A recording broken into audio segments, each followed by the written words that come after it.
Social मीडियावर भाईगिरीच्या reels बनवून वातावरण तापवणारे प्रकार पुण्यापाठोपाठ नवी मुंबईतही घडू लागलेत।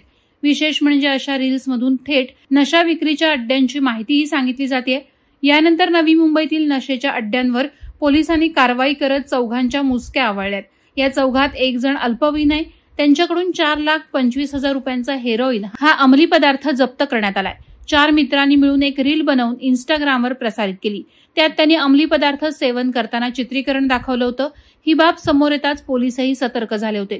पोलीस आयुक्त मिलिंद भारंबे यांनी या चौकडीवर कारवाई करण्याचे आदेश दिले होते। त्या अनुषंगानं अंमली पदार्थ विरोधी पथकानं 4ही व्यक्तींचा शोध सुरू केला। गुरुवारी संध्याकाळी 6:30च्या सुमारास ही चौकडी अंमली पदार्थ विक्रीसाठी येणार असल्याची माहिती मिळाली। या माहितीच्या आधारावर बेलापूर येथील पंचशील नगर येथे सापळा लावण्यात आला।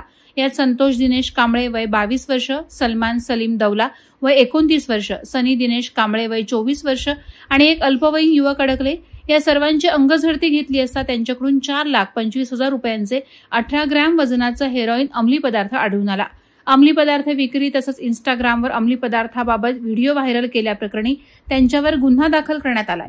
अटक असणाऱ्या 3 आरोपींना 11 मार्चपर्यंत पोलीस कोठडी ठोठावण्यात आली आहे। वादळवारा लाईव्हसाठी अमोल कांबळे, नवी मुंबई। नवी मुंबई व रायगड जिल्ह्यातील ताज्या बातम्या आणि घडामोडींसाठी सबस्क्राईब करा वादळवारा लाईव्ह चॅनल आणि दाबा बेल आयकॉन।